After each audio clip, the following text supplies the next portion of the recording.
This is 11 hidden Easter eggs in WandaVision episode 3 that you missed.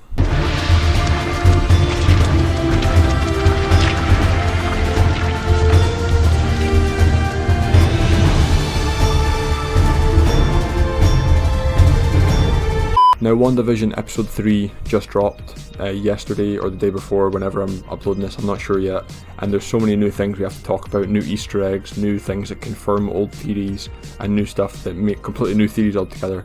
So we're going to dive into it, and here's 10 things, or 11 things, roughly, that you missed in episode 3. This is a spoiler warning for WandaVision episode 3. If you've not seen it, go and watch it, then come back to this episode, because I will be showing clips covering stuff that happened and talking about everything in the episode. Now, number 1 here, we have the intro sequence, and much like the first 2 episodes, it mimics an old TV show from the decade that this episode is set. Now, this episode is set in the 70s, and the intro here pretty much directly copies the intro from the Brady Bunch in the 70s, which was a show with a core meaning being family, which is quite important to this episode.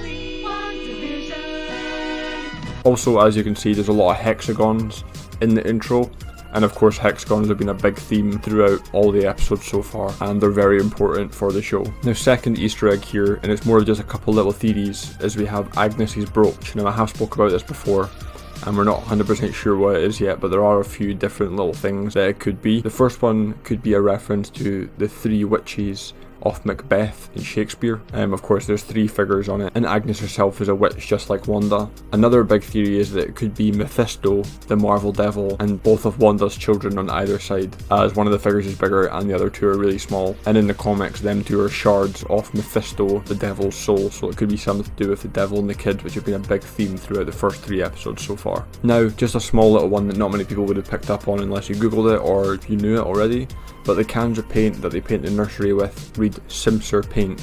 Now, Simpster is actually a guy who worked on the storyboards for WandaVision and Doctor Strange Multiverse of Madness. This is just like a little shout out to the guy that helped create everything, which is pretty cool. Now, when they're talking about naming the children, Vision says this quote. Then there's Billy, isn't there? Named after William Shakespeare. All the world's a stage, all the men and women merely players. This is a quote from Shakespeare, and the quote basically literally means that they're actors, or that everything is theatrical and not real and all like a show. That's pretty much what it means, just showing again that everything is fake or false and not actually what's going on. Now, a pretty cool Easter egg here, and it might be a stretch, but I don't think it is, obviously, as Marvel do everything on purpose, is in this scene. We are in uncharted waters. Vision mentioned uncharted waters, and earlier on in the episode we hear Dr. Nielsen say this. Bermuda, baby! Yes.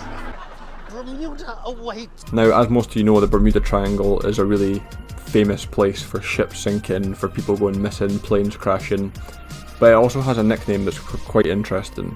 Now, its nickname is the Devil's Triangle, and of course the devil has been a theme throughout every episode so far. The devil's in the details, Bev. That's not the only place he is.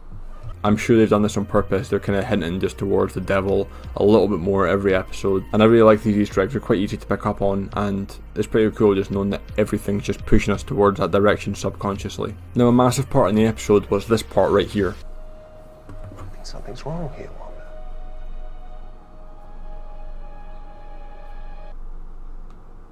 Yes, I know what you mean. And in this scene, time seems to get skipped backwards. Not like the episode before where Wanda rewinded everything, it just instantly skips back.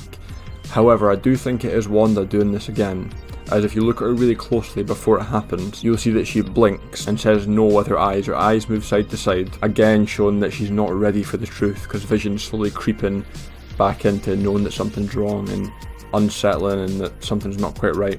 And it's almost as like she's trying to convince herself that she doesn't want to know the truth, she just wants to live in this fake reality. Next one up here, and this is actually really interesting, is the advert of the episode. The commercial is for Hydra soap. And obviously the commercial is about being a goddess and slipping away and forgetting everything and relaxing. But Hydra soap has actually been mentioned in the MCU before. Now, you might not know where. Here's a clip of it here. Hydra used Cambridge to take control in the name of law and order, to justify everything. It wasn't supposed to be like this. I knew if anyone would understand, it'd be you. I would have figured it out a long time ago if it wasn't for the mind control soap. Yeah. Wait, what? That blue soap everyone uses? Hydra loads it up with chemicals. It seeps into our bloodstream, implants false memories into our brains. They want us to believe this is a magical place. But don't worry, I'm clear. I make my own soap now. So yeah, Coulson in Agents of S.H.I.E.L.D. basically says that Hydra soap is there and it's brainwashing people. This is pretty cool because the whole point of television and adverts are to brainwash people to either buy stuff or do stuff. And it's just shown us again that this actually is a real product and Wanda is being brainwashed by Hydra. Now, talking of the adverts or the commercials, all of them are meant to brainwash people. Now, the messages for all three of them, in the first episode it tells us to forget the past. This would reference that Wanda was an Avenger. Hydra want her to forget that she was a good person or that she fought for good. They want her to forget everything that's happened. The next message is make time. This would be, forget the past, then make time for whatever the new things are. And in the third episode it says this. Hydra soap. Find the goddess within.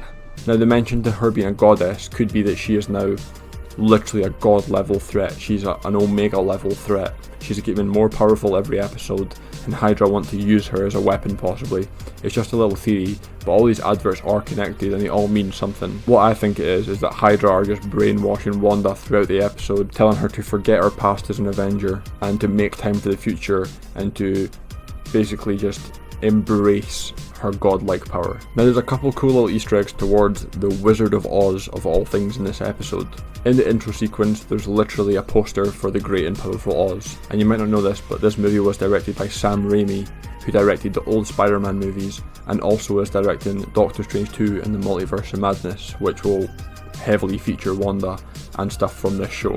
Another little parallel for this is, of course, the amount of witches in the old show and the new one, and that all her family members play weird characters and they're all slightly different in Oz.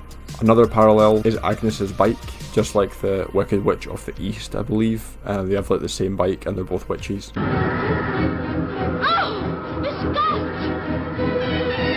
And the last one is that when she tries to make the stork disappear in this episode, it puffs into red smoke. Minutes before the big presentation.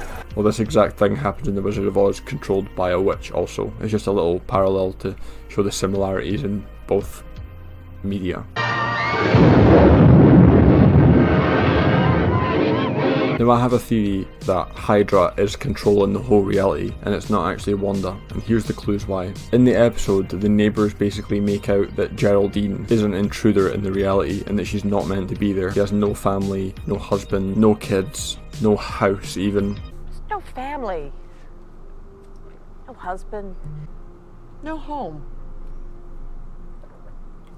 What? So she's obviously not meant to be there, and they're trying to make Vision think that she's an intruder or that she's a threat. Also in this episode we see that Geraldine has a sword necklace around her neck. She's a sword agent. Sword are the good guys, so why would the people in the reality be not wanting her there if she's one of the good people? I think that the reality is controlled by Hydra and they want Geraldine out as she's a threat to bringing Wanda back to reality and making her remember that she's not a villain or she's not under the control of Hydra. Hydra made this reality and they made it perfect for everyone in the neighbourhood. Obviously Geraldine or Monica, she is now an intruder. That's why there was no space for her. She was never part of the simulation in the first place. And finally, just a cool little thing at the end of the episode, when Geraldine got sent out of the reality, she kept on the same clothes. Now that means that anything that happens inside this bubble also carries over to the real world. That means that Wanda's kids will be able to come out of this reality and they'll still be alive. And it also means that anything she says in this reality will also carry over to the real world. Now, a famous line that Scarlet Witch has in the comic books is "no more mutants," where she literally wipes out every mutant on the whole planet. And I think it would be really interesting if they done the opposite of this in the MCU. She's just had 2 kids, they are both mutant. What if she was the one to bring mutants into the MCU? What if instead of no more mutants, she said, let there be mutant? And of course, this would carry out to the real world and and mutants would just slowly creep into the MCU. I think that would be sick. Okay, thank you for watching. If you enjoyed, then subscribe down below. I'll be making more videos of this every week when WandaVision comes out. Thank you so much for watching, appreciate it, see you all later.